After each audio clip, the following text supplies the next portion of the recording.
আজকে তো নীলষষ্ঠী উপলক্ষে সারাদিন সবাই আমরা কম বেশি উপোস ছিলাম, কিন্তু রাতের বেলায় আমরা প্রত্যেকেই লুচি বা অন্যান্য তরি তরকারি রান্না করেছি। আমিও রান্না করেছিলাম, সেই রেসিপি আজকে তোমাদের সাথে শেয়ার করব। নমস্কার, আমি অন্তরা, আপনাদের চ্যানেল অন্তরা কুকিং চ্যানেলে আপনাদের সবাইকে জানাই অনেক অনেক স্বাগত। বড়দের প্রণাম আর ছোটদের ভালোবাসা জানিয়ে আজকে রেসিপিটা স্টার্ট করব। আজকে বানিয়েছিলাম একটুখানি হিঙের কচুরি, মানে রাধাবল্লভী বানিয়েছিলাম, আর তার সাথে ছিল কুমড়ো আলু দিয়ে ছোলা দিয়ে ছক্কা, আর পনির দিয়ে বানিয়েছিলাম ছোলার ডাল, আর বেগুন ভাজা, তার সাথে লঙ্কা, আর আমার হাতে তৈরি করা মিষ্টি ছিল। এই ছিল আজকে রেসিপি। তাহলে চলো রেসিপিগুলো আজকে রান্নাটা স্টার্ট করি। প্রথমে আমি এখানে একটা মশলা তৈরি করে নেবো।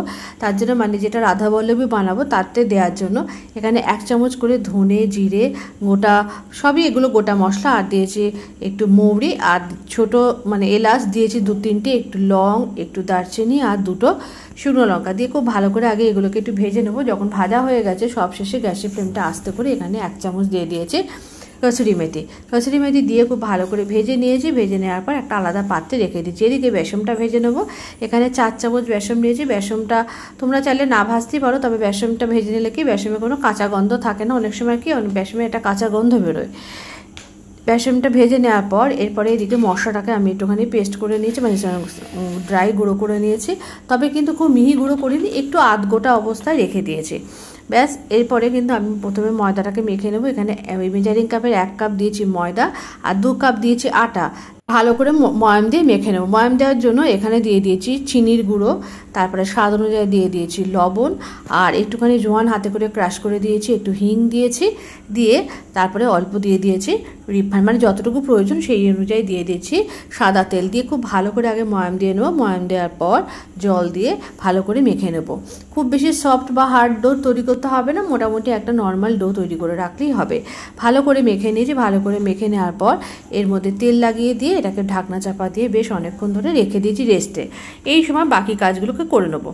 এদিকে কিছুটা ছোলার ডাল আমি প্রায় আধ ঘন্টা মতো জলে ভিজিয়ে রেখেছি। ভালো করে ধুয়ে প্রেসার কুকারের মধ্যে ছোলার ডালটাকে নিয়েছি। নিয়ে অল্প একটুখানি লবণ দিয়ে ডালটাকে একটু সেদ্ধ করে নেবো। সেদ্ধ করতে বলতে একটা সিটি মারলেই দেখলাম ডালটা সেদ্ধ হয়ে গেল। ডালটা বেশ ভালোই গলে গেছে। এদিকে একটা মশলার পেস্ট বানিয়ে নেবো, মানে এদিকে দিয়ে তার জন্য নিয়েছি টমেটো, কাঁচা লঙ্কা আর আদা, আর একটা আলু নিয়েছি এই ছোলার ডালে দেওয়ার জন্য। আদাটাকে ভালো করে কেটে নিয়েছি, টমেটো, আদা, লঙ্কা এগুলোকে ভালো করে পেস্ট করে নেবো। আর আলুটাকে ছোট্ট ছোট্ট করে, মানে আলু পোস্তর থেকেও ছোটো ছোটো করে কেটে নিয়েছি।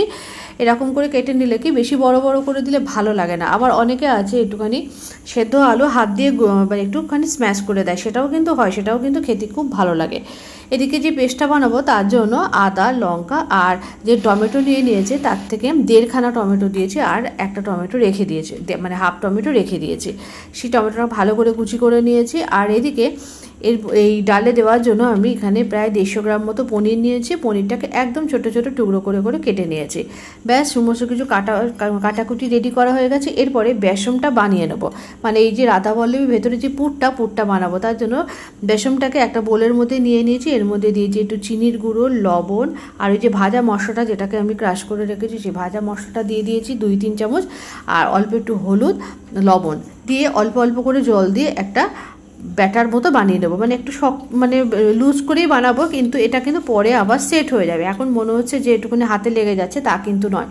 এদিকে ডালটা সেদ্ধ হয়ে গেছে, একদমই ভালো করে সেদ্ধ হয়ে গেছে। ডালটাকে ঢাকনা চাপা দিয়ে রেখে দিয়েছি। গ্যাসের ওপর একটুখানি সাদা তেল দিয়ে দিয়েছি, একদম অল্প তেলে রান্না করব। তার মধ্যে নুন আর হলুদ দিয়ে দিয়েছি। দিয়ে প্রথমে পনিরগুলোকে একটু লাল লাল করে ভেজে নেব। সাধারণত পনিরে আমি হলুদ দিই না, কিন্তু যেহেতু এটা ডালের মধ্যে দেবো সেই জন্য যে ডালে তো হলুদ পড়বেই, তাই একটু পনিরগুলোকে হলুদ দিয়ে ভেজেছি। পনিরগুলো ভেজে তুলে নেওয়ার পর ওই তেলের মধ্যেই আমি আলুগুলোকে ভেজে তুলে নেব। আলুগুলোকে পুরোটাই ভেজে নিতে হবে, কেন ডালটা তো দিকে মোটামুটি সেদ্ধই আছে। আর এদিকে প্রেসার কুকারে বেশ কিছুটা পরিমাণ জল দিয়ে ডালটাকে আমি একটুখানি ফুটতে বসিয়ে দিয়েছি। মানে আমি যেহেতু গরম ডালটা দেবো তরকারির মধ্যে, তাই ঢাকনা যেহেতু কম তেলে ভাজছি সেই জন্য একটু ঢাকনা চাপা দিয়ে আলুটাকে ভেজে নিতে হবে একটু নুন আর হলুদ দিয়ে।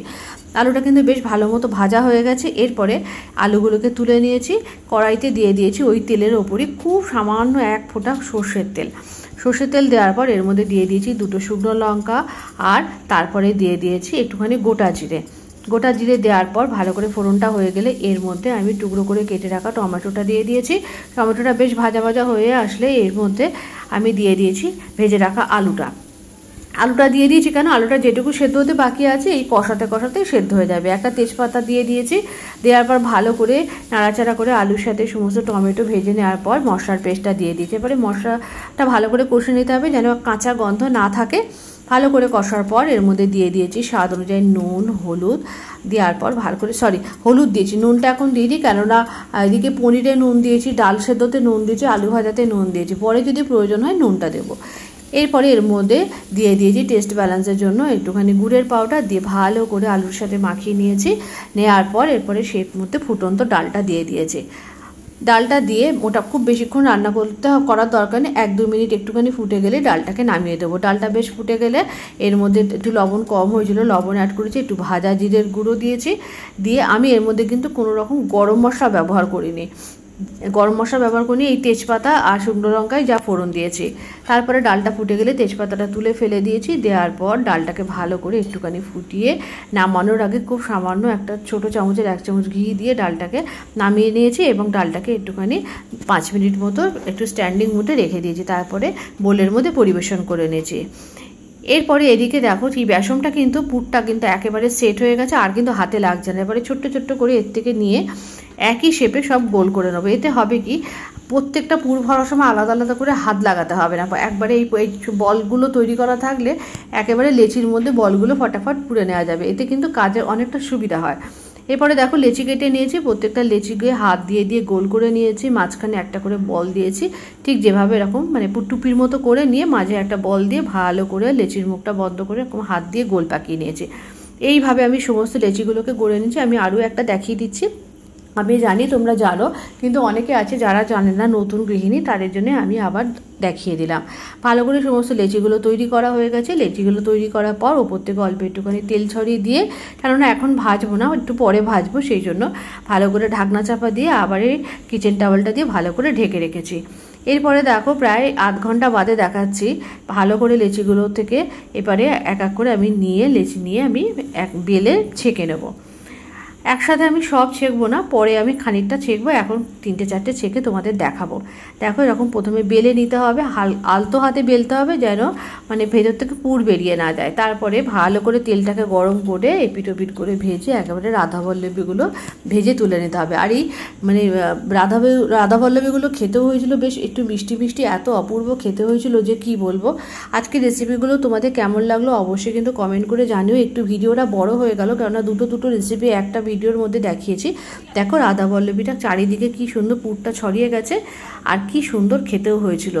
আর এই যে ডাল একদম রেডি, রাধাবল্লভী রেডি, আর কুমড়োর ছক্কাটা একসাথে দেখাতে পারলাম না, ভিডিও আরও বড় হয়ে যাবে, তাই এরপরে পরিবেশন করে তোমাদেরকে দেখাচ্ছি। বেগুন ভাজা দিয়ে দিলাম, লঙ্কা ভাজা দিয়ে দিলাম। বেগুন ভাজা লঙ্কা ভাজা দিয়ে লুচি খেতে খুব ভালো লাগে। রাধাবল্লভী তো আরোই ভালো লাগবে। কুমড়োর তরকারিটা নিয়ে নিলাম, আর নিয়ে নিলাম ডাল। আসলে অনেকক্ষণ রান্না হয়ে গেছে, পরিবেশনটা করেছি পরে, ডালটা অনেকটা বসে গেছে। আর এই যে হাতে তৈরি করা সন্দেশ আর লাড্ডু, এই ছিল আজকে রেসিপি। কেমন লাগলো অবশ্যই জানিও, যদি ভালো লেগে থাকে অবশ্যই একটুখানি লাইক করে দিও।